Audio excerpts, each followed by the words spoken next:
The president said she should be in jail. Jasmine Crockett picked up a highlighter, went live, and by the next morning, half the country had her back. The room wasn't packed, but the tension made it feel like the walls were closing in. Reporters leaned in with pens gripped like weapons, cameras blinked under the hot lights, and the air inside the White House briefing room felt heavier than usual. President Trump stepped up to the podium, face tight, voice sharp. He was already agitated. Something about the tone told people in the room this wouldn't be a routine press conference. He shuffled the papers in front of him, skipped over the opening remarks, and went straight for the jugular. Without naming her at first, he started talking about a radical member of Congress who had, in his words, openly encouraged rebellion and was spreading lies about my executive order to rig the voting system for minorities. It didn't take long before he said her name, slow and loud. Jasmine Crockett, he said, should be investigated for sedition. Frankly, she should be jailed. A hush fell over the room like someone had slammed a door on a conversation. The reporters blinked. Some glanced at each other in confusion. Others immediately began typing. The president had just publicly threatened a sitting congresswoman with jail time for criticism. Someone in the second row stammered a question. "Mr. President, are you saying you'll instruct the DOJ to—" Trump cut them off. "We're looking into it. She's dangerous. She's inciting division at a time when we need unity. People like that can't be allowed to just say whatever they want and think there won't be consequences." Some staffers behind him shifted uncomfortably. The tension wasn't just on the floor. Even among the White House crew, the atmosphere was rattled. Outside the room, the clip spread like wildfire. Within 10 minutes, it was already clipped and shared on TikTok, Twitter, and YouTube. The thumbnail, Trump's face frozen mid-sentence with a red banner under it reading, "Threatens jail for Crockett." Inside her district office in Dallas, Jasmine Crockett was already watching. Her team had texted her the moment his words hit the feed. She stood behind her desk, arms crossed, watching in silence. "Play it again," she said quietly. Her chief of staff hesitated, then hit replay. She listened to the whole thing again. Her expression didn't change. She didn't pace, didn't raise her voice. But something inside her changed. This wasn't just politics anymore. This wasn't a jab across the aisle. It was an attempt to intimidate her publicly. And she knew if she stayed quiet, it wouldn't stop there.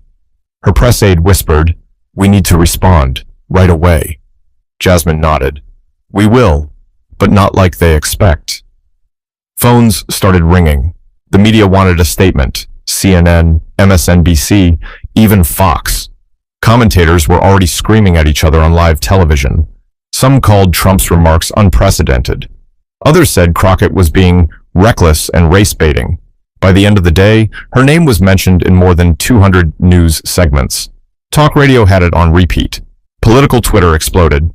At a local bar in Oklahoma City, a man watching the headline on the screen shook his head. "They're gonna lock her up," he muttered. A woman next to him answered, "They're scared of her, that's all." Back in Dallas, Jasmine looked over at her aide. "We'll go live tomorrow. No press filter. Just me. My words. Let them hear me directly." The aide blinked. "Facebook? YouTube?" "All of it." She turned off the TV, picked up her phone, dialed her mother. "Mama," she said calmly. "You saw it?" Her mother's voice trembled slightly on the other end. "I did. You okay, baby?" "I'm good," Jasmine replied, "but this just became something bigger than me." But that wasn't the part that shocked the country. It was what she said the next day that flipped everything upside down. 3 days earlier, Jasmine Crockett had stood in front of a modest crowd outside a courthouse in Fort Worth, Texas. She wore a gray blazer, black slacks, and a sharp look in her eye that said she wasn't there to smile for cameras. Behind her, posters read, "Protect our vote," and "We remember Selma." There were no national news outlets there, just a few local reporters and a couple of community organizers holding their breath as she leaned into the microphone. "The president's latest executive order," she began, "is not about election security. It's about voter suppression, plain and simple." She paused, letting the words hang in the air. "It targets cities with high Black and Latino turnout. It shifts polling sites to areas that are inaccessible, and it hands federal power to state officials who've already shown they'll do anything to rig the map in their favor." She wasn't yelling. She didn't need to. Her words were clean, sharp, deliberate, and they landed.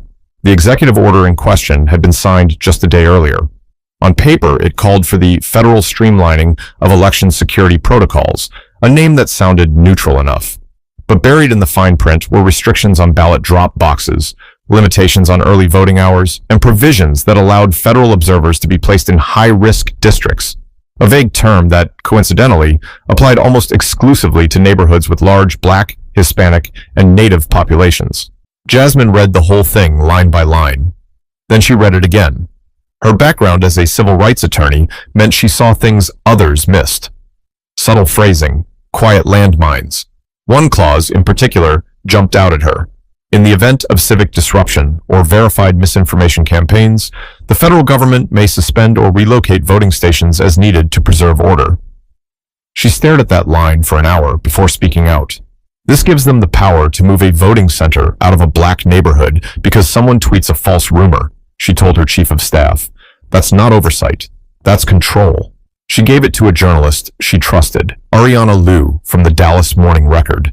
Ariana published it the same night. By morning, Crockett's speech outside the courthouse had made its rounds. It wasn't front-page news, but it was spreading. Political TikTok picked it up. A few law professors reposted it. Civil rights groups were reviewing the language in the order and issuing statements of concern. But Jasmine didn't stop there. She requested a public review of the order's legality and began organizing with other lawmakers behind the scenes. Representatives like Owen Jeffries from Michigan and Lena Serrano from Arizona joined her. Quietly, a coalition was forming. They met virtually the night before Trump's press conference. Jasmine sat at her kitchen table with her laptop open and a notepad filled with bullet points. Owen looked exhausted. Lena was angry. "We're not going to get support from the Senate," Owen said, "not unless something big happens." "Then we make it big," Jasmine said, "not with noise, with facts." That's when she told them what she found. 2 leaked internal emails she had received from a whistleblower in the Department of Justice. One of them instructed federal attorneys to ensure compliance with the president's agenda in managing voting station locations. The other mentioned Jasmine by name, calling her a rising threat to administrative unity. She hadn't released them yet. She wanted to be strategic, but seeing Trump's rage on camera the next day made the decision for her. That order wasn't written for national security, she would later say on her live stream. It was written to keep certain people from voting, and the emails prove it. But in that moment, just after the press conference, most Americans still didn't know any of this. They only saw a congresswoman called out and threatened by the sitting president. Some were terrified, others were curious. But for a small, growing group, something clicked. They remembered past suppression. They remembered voices silenced not by guns, but by redistricting lines and legal loopholes. And this felt too familiar. But Crockett wasn't just fighting back. She was preparing to break the silence in a way no one expected. She didn't wait for prime time. At 9:08 a.m. the following morning, Jasmine Crockett went live across Facebook, Instagram, YouTube, and X, broadcasting from the corner of her district office in Dallas. No flashy graphics, no filter, no background music, just her, sitting at a plain desk, her phone angled slightly up. She wore a navy blouse and light makeup, her hair tied back. She looked serious, not rattled. "Good morning," she began calmly. "I want to speak directly to the people who elected me, and to anyone else who's wondering why the President of the United States just threatened me on national television." The live stream had just under 1,000 viewers at first, mostly from her district, but within 3 minutes, the number jumped past 10,000. By the time she was halfway through, more than 500,000 people were watching. "I'm not scared," she said plainly, "but I am angry, and you should be too." She leaned forward slightly, voice steady. "The president said I should be jailed for inciting civil unrest. Let me tell you what I actually did." Then she laid it out, step by step. She described the executive order, pulled out printed pages from the document, and held them up to the camera. She read aloud the part that concerned her most, pointing to each word with a highlighter. "This," she said, tapping the clause, "allows the government to shut down a polling location in any Black or brown neighborhood if someone posts a fake tweet about a fight at the polling station. Think about that." She paused. Then she picked up her phone, opened her email, and shared her screen. "I want you to see this." 2 emails. One from a Department of Justice official telling staff to maintain enforcement in favor of executive interest.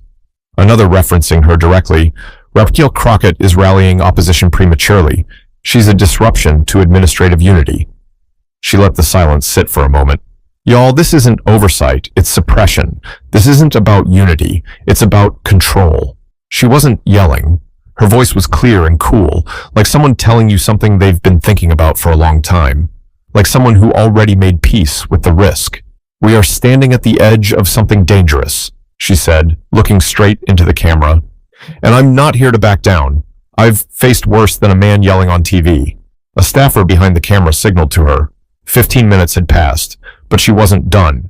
She ended the video by addressing the president directly. You said I'm dangerous. You're right. But not for the reason you think. I'm dangerous to lies. I'm dangerous to silence. And if you're scared of me speaking truth, good, because I'm not stopping. She tapped the screen to end the live stream, and just like that, it was out in the world. Within the hour, #StandWithJasmine was trending across every major platform. Civil rights groups started resharing clips. Dozens of attorneys began commenting on the language in the executive order. College students reposted her words with hashtags. Her email inbox was flooded with offers of legal support, partnership, and media requests. But what made it real wasn't any of that. It was the comments. A man from Columbus, Ohio. My grandmother was stopped from voting in 1962. I never thought I'd see this again. I stand with you. A woman from Mesa, Arizona. Thank you for reading it out loud. I'm a mother of 2, and I had no idea the clause existed. I'm sharing this with everyone I know. A teenager from Minneapolis. You made me care about politics today. That's something. She sat back in her chair. No cheering, no applause, just a long exhale. Her aide looked over. That was different. Jasmine turned toward her slowly. Now let's see who has the courage to speak next. But it wasn't just the people who responded. Someone inside the White House had been watching closely, and they weren't happy. The first ripple appeared in a coffee shop in Boise, Idaho. A barista named Lacey propped her tablet on the espresso machine and replayed Jasmine's live stream while the morning line built. By the time she finished steaming the last latte, half the customers were leaning in to watch. An older man in a denim jacket asked Lacey to turn up the volume. A college kid in a green cap typed on his phone, eyes wide. A mother with a stroller murmured, "This can't be legal." The video ended, but nobody moved for a few seconds. Then someone clapped. Lacey didn't know who started it, only that it spread, soft but steady, until the whole shop joined in. 1,000 miles away, in Santa Fe, New Mexico, a retired teacher named Gloria sat at her kitchen table and forwarded the clip to her former students. She paired it with a short note. History's knocking. Pay attention. 20 replies came back within an hour, each carrying a screenshot of them sharing it onward. Online, the hashtag #StandWithJasmine vaulted past celebrity gossip and sports scores in under 4 hours. It wasn't the polished influencers who pushed it. It was teachers, grocery clerks, nursing aides, high school seniors. Folks who didn't usually comment on politics posted the clip alongside short, raw notes. My dad marched in Birmingham. I see the same playbook. Voting shouldn't feel like a gamble. I don't even like politics, but threatening a rep for speaking? Nah. Traditional outlets scrambled to keep pace. MSNBC looped the live stream highlights between weather segments. CNN sent a producer to Dallas before lunch. Even a radio show in Helena, Montana, known more for cattle prices than Congress, opened with a segment titled The Crockett Clash. By late afternoon, streets were filling up. In Lansing, Michigan, nearly 200 people gathered outside the State House with hand-painted signs that read, "Dissent is not a crime," and "Protect the polls." No party banners, no megaphones, just voices chanting in measured cadence. A local reporter counted 8 ministers, 3 Vietnam veterans, and a handful of high school track athletes still in practice gear. In Tallahassee, Florida, a law student named Kareem organized a candlelight march around the old Capitol building. He expected maybe 30 friends and classmates. Instead, close to 600 showed. They walked 2 slow laps, candles flickering against the limestone columns. When a police cruiser idled nearby, no one scattered. They kept walking, shoulders squared, candles held high. Jasmine watched footage from her office, phone propped against a water bottle. Her communications director, Patrice, leaned over her shoulder. "They're everywhere," Patrice whispered. "Everywhere." Jasmine just nodded, voice low. "Let them see each other." And they did. Live streams in Eugene, Oregon featured handmade banners. A drone shot from Shreveport, Louisiana showed a ribbon of people snaking peacefully through downtown, singing "This Little Light of Mine." In Bismarck, North Dakota, where protests rarely crack 100, locals formed a quiet circle outside the courthouse and read sections of the Voting Rights Act aloud, one person at a time. Cable hosts argued over whether this counted as civil unrest or civil defense. One analyst on a national morning show warned that gatherings could turn rowdy, yet footage on social media painted a different picture. Families pushing strollers, retirees leaning on canes, college bands playing brass standards. The mood felt less like a riot and more like a collective deep breath. Still, tension simmered beneath the calm. In Madison, Wisconsin, a counter-demonstrator waved a sign that read, "Lock her up." A veteran with a red ball cap shouted at a teenager streaming on his phone, calling the protests fake outrage. Police separated them quickly, but the clip racked up 2 million views within hours, feeding cable pundits hungry for conflict. Back in Dallas, Jasmine drafted a thank you message, but paused halfway. Instead, she tweeted, "Keep it peaceful, keep it loud. I see you, and I'm not backing down." The post gathered 200,000 likes in 30 minutes. Phones inside the West Wing buzzed non-stop.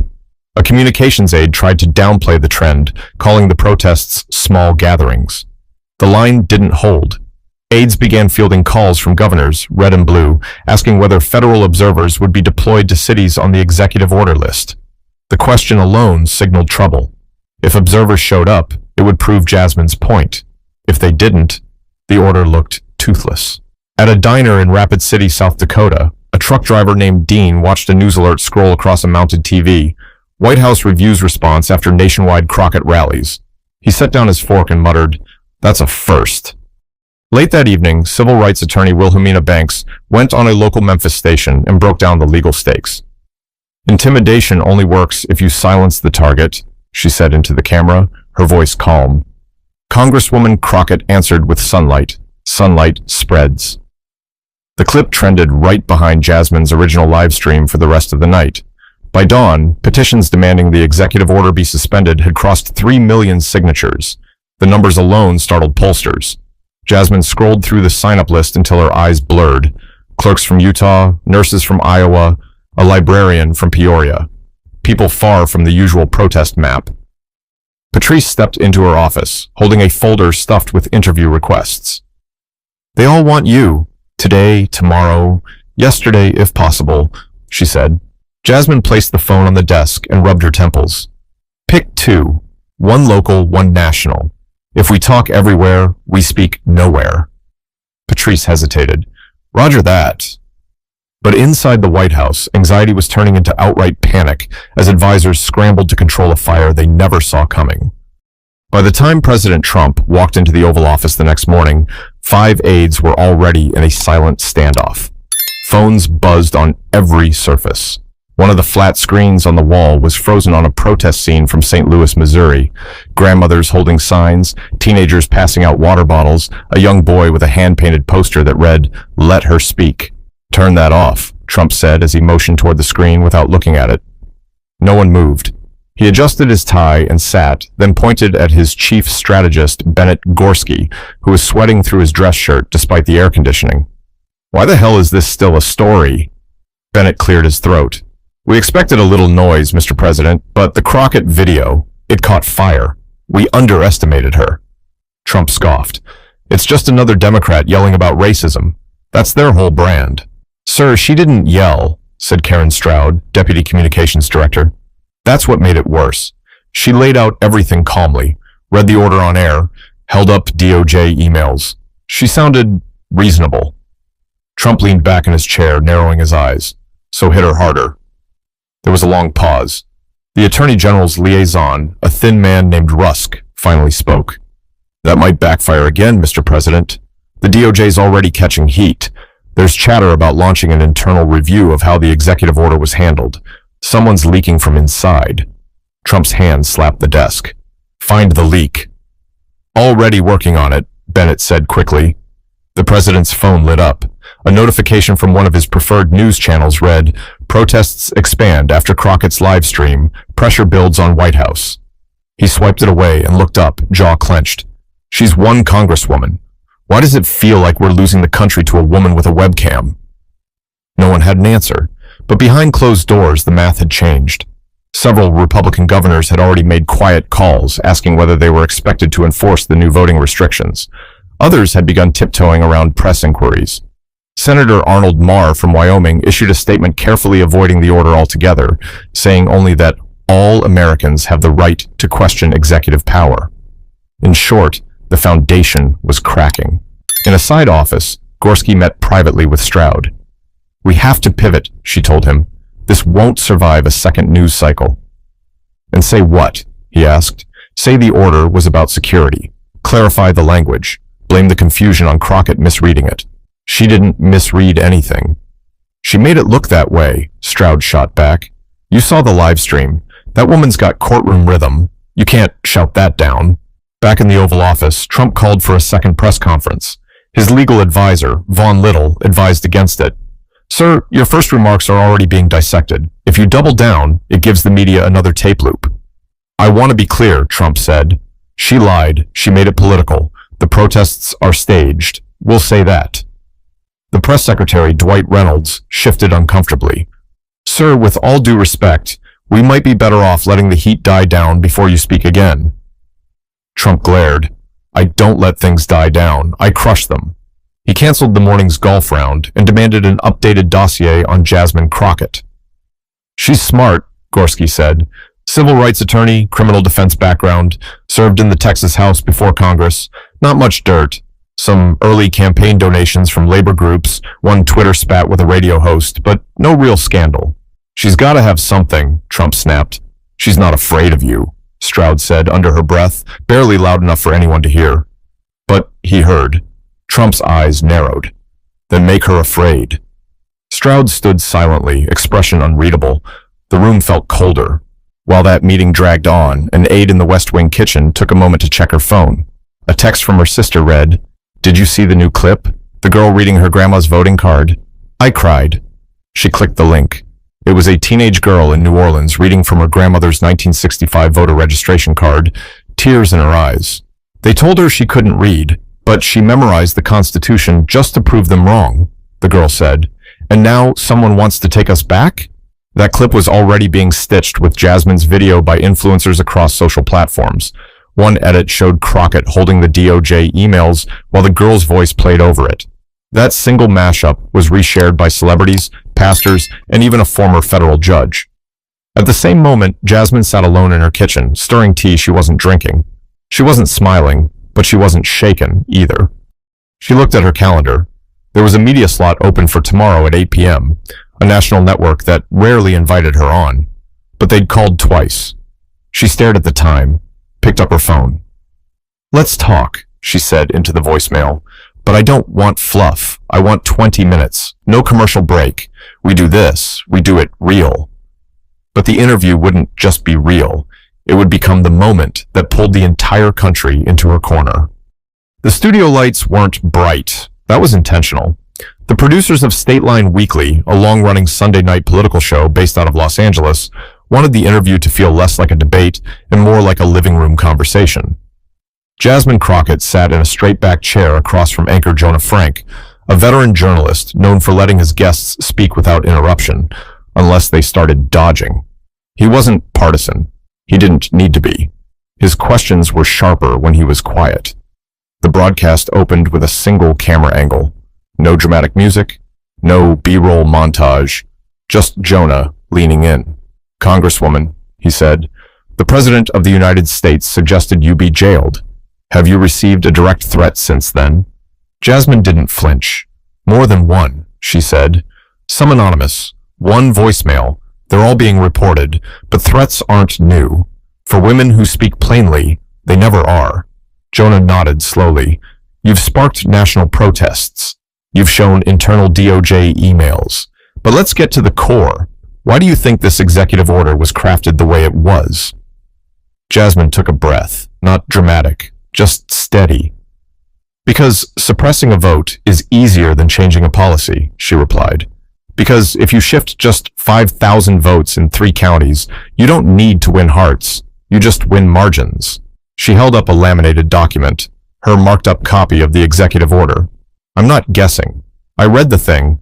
I highlighted the line where they allow polling stations to be relocated due to civil unrest.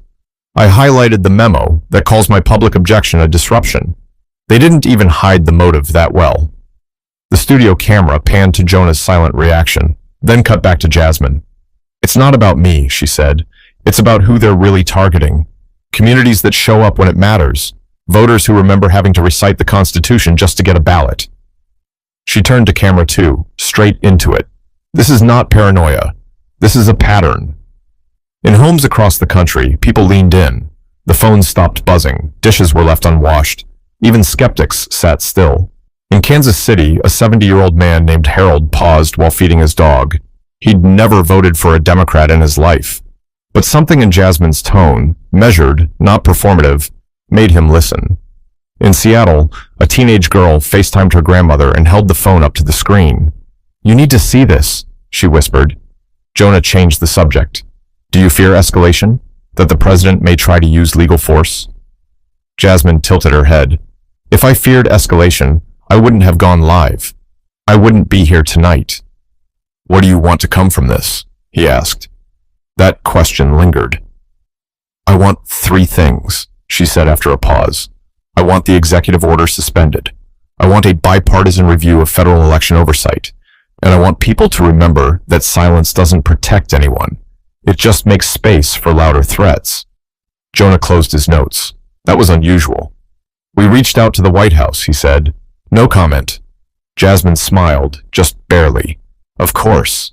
After the commercial break, the producers aired a 3-minute community reel, snippets of the protests across the country, but the impact wasn't in the visuals.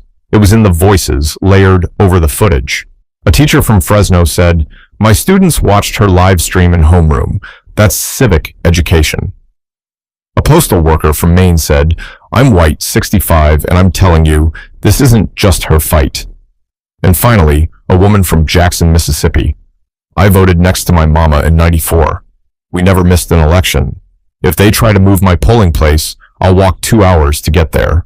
By the end of the broadcast, Jonah Frank's producers reported the second highest viewer engagement in the show's history. Only the post-9/11 episode had ever ranked higher. But it wasn't just TV numbers. That night, Senator Maxine Rell, a moderate conservative from Arizona, tweeted, "I may disagree with Representative Crockett on many issues, but jailing dissent is not who we are. I will not support this executive order." It was the first crack in the Republican bloc. Not a flood, but enough for people to notice. The next morning, Jasmine's inbox was overflowing again. Not with press inquiries, but with stories. Hundreds of them. Handwritten letters, scanned into PDFs. Photos of torn voter ID cards from the 60s. Notes from people who had never spoken up before. Patrice entered Jasmine's office holding a stack of papers held together with binder clips. "These are all from last night," she said. Jasmine took the first one and read it silently. After a minute, she folded it and placed it on the desk. "They're not writing to me," she said softly. "They're writing to the next person who's going to need this moment." But not everyone was moved. Some saw an opportunity to strike back harder, and the smear campaign was about to begin. They moved fast, and they moved ugly. Less than 24 hours after Jasmine's interview aired, the smear campaign began, quiet at first, like a whisper traveling through the walls. But by nightfall, it had taken full shape. A headline appeared on a fringe political site, "Crockett funded by dark money PACs tied to extremists." The story had no named sources, no citations, and recycled screenshots from old campaign donations, legal, public, and already reported on years ago. But it didn't matter. The goal wasn't truth. It was volume. The headline spread like static through the internet. Soon, right-wing commentators were quoting the article as fact. A podcast host in Austin called her a professional agitator. A cable pundit from Nashville described her as a staged actor in a bigger play. On social media, cropped video clips twisted her words. One viral post paired her interview with out-of-context footage from a street protest she wasn't even present at. Inside her Dallas office, Jasmine scrolled through it all without speaking.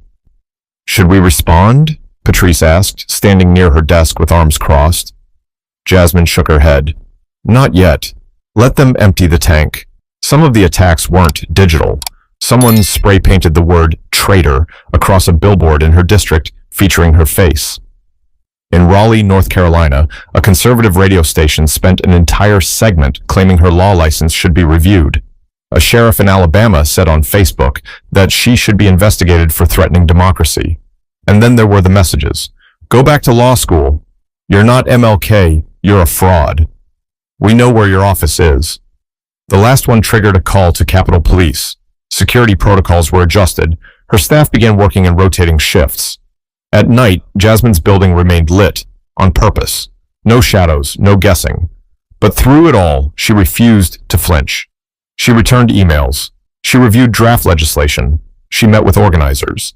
And she kept showing up in front of the camera, not to clap back, not to argue, but to speak.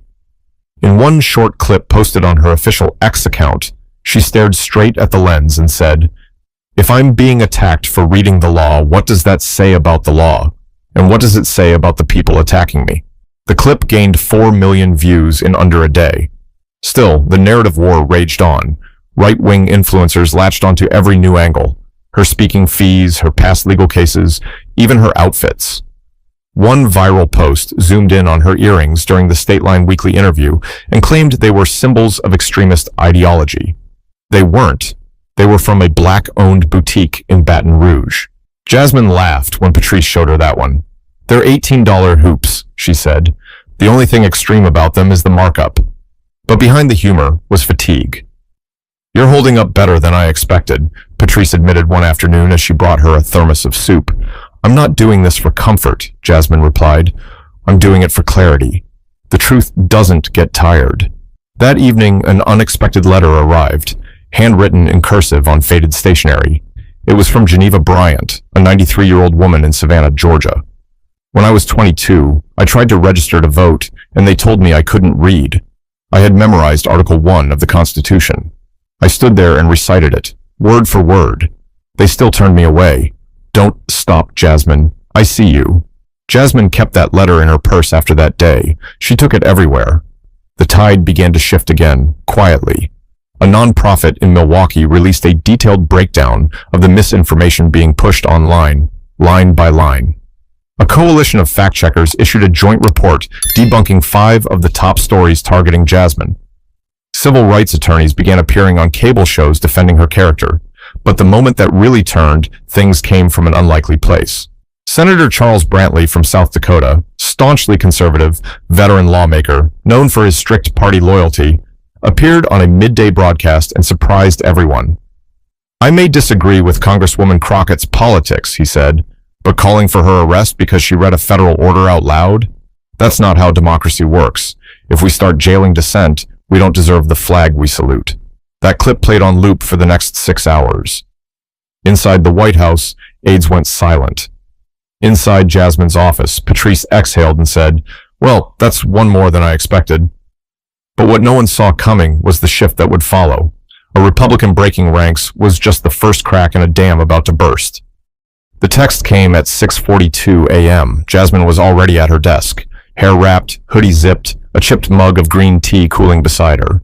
She glanced at the screen, unknown number, Phoenix area code. It read, "For what it's worth, I believe you. You didn't just speak for your district, you spoke for the country. I'll make that clear today. M.R. R." She stared at it for a moment before passing the phone to Patrice. "Is this who I think it is?" Patrice squinted, scrolled up, then let out a quiet breath. "Senator Maxine Rell, Arizona, Republican, centrist, former prosecutor. She's got juice. What's her angle?" Patrice gave her a look. Maybe she just listened. Hours later, it hit the wires. Rell breaks with party, demands hold on voting order.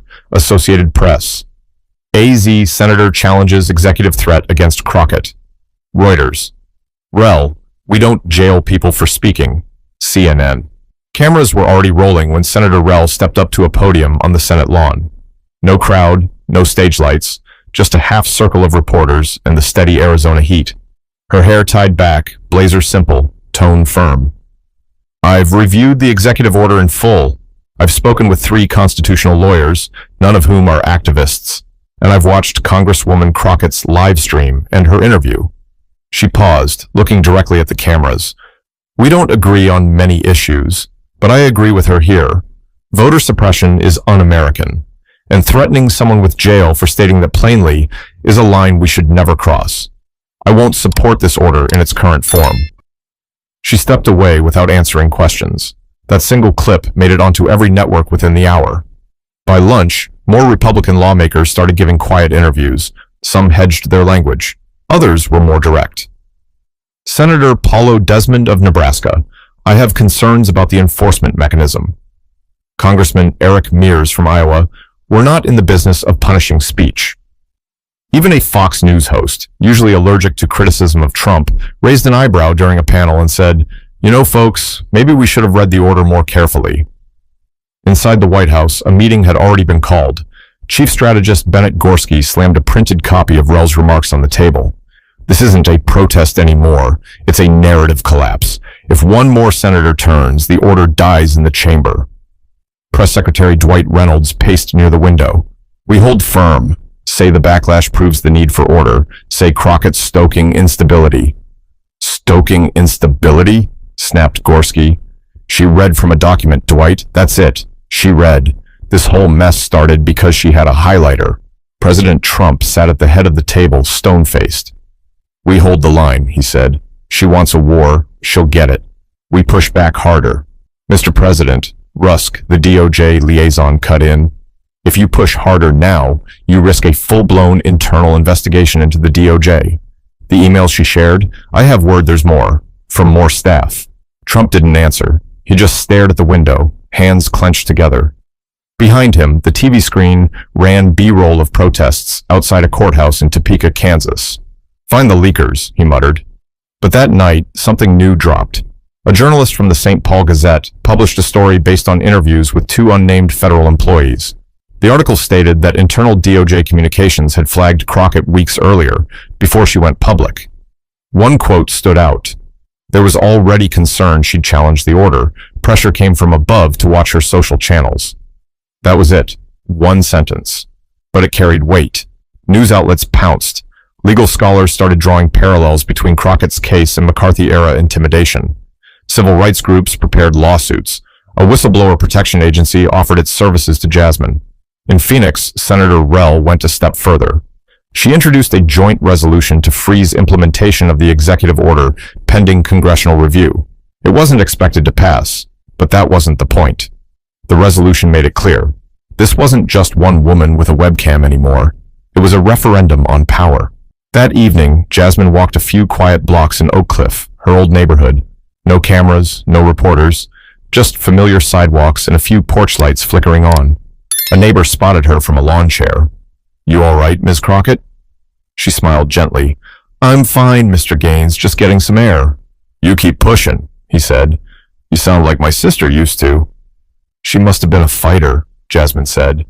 She was, he nodded. They called her loud. She called herself clear. Jasmine chuckled softly, but as the resolution gained support, another shoe dropped, this time from the Department of Justice itself. They tried to bury the press release. No press conference, no podium, just a quiet PDF posted to the Department of Justice website at 11:37 p.m. Eastern, tucked between 2 unrelated updates, one about cybercrime, the other about a staffing shuffle. But the internet doesn't sleep. By 12:12 a.m., a law professor at Tulane posted the link with 3 words. This changes everything. The document was short, barely 6 paragraphs. But buried in the second one was a sentence no one expected to see in print. We acknowledge procedural lapses in the internal handling of communications surrounding the executive order on federal election protocols and will be conducting a formal inquiry into administrative messaging and interdepartmental pressure related to Representative Jasmine Crockett. By morning, it was front-page news. DOJ admits pressure, confirms review linked to Crockett dispute. The Boston Sentinel. White House claims backfire as DOJ concedes mistake. The Sacramento Daily, Crockett vindicated by internal DOJ review. Detroit Metro Journal. The legal implications were still murky. The DOJ hadn't declared the order unlawful, but it had cracked the door open. enough to confirm what Jasmine had been saying all along, that something inside the machine had gone wrong and someone had tried to cover it up. At 8:04 a.m., Jasmine went live again. She wore a soft green blouse this time, no makeup, just her voice. She didn't gloat, didn't throw blame. She sat still, looked straight into the camera, and said, "You saw it with your own eyes. The truth wasn't loud, but it was steady." She pulled out the original documents she had shown days earlier. This is the same order, the same memo, the same evidence. None of that changed. What changed is that enough of you paid attention. She paused, her voice growing firmer. We are not puppets of power, not props in someone's plan.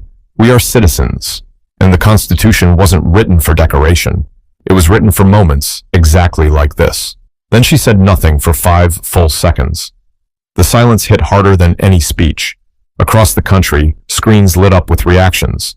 Teachers played the clip in civics classes. Ministers quoted her in Sunday sermons. A group of high school students in Des Moines reenacted her speech for a local youth film contest. Cable shows scrambled to pivot. Even the Frontline Ledger, a conservative publication known for sharp editorials, published a piece titled, "When the Government Blinks, Jasmine Crockett and the Power of Relentless Clarity." Inside the White House, frustration boiled into chaos. Gorski paced with his phone glued to his ear, barking at a comms assistant. Damage control now. We focus on moving forward. Pivot to the economy, border stuff, anything but Crockett. Reynolds, the press secretary, scribbled draft statements while the president stewed in silence. Nobody dared bring up the resolution Senator Rell had introduced because support was snowballing. By midday, 5 more lawmakers had signed on, including 2 swing state senators the administration desperately needed to hold. Worse still, internal DOJ whistleblowers had begun speaking with independent watchdog organizations. A formal congressional oversight hearing was already on the calendar for next week, and Jasmine, she was getting stronger. That afternoon, she hosted a community town hall in Dallas. No fanfare. Folding chairs, bottled water. Local volunteers ran the mic.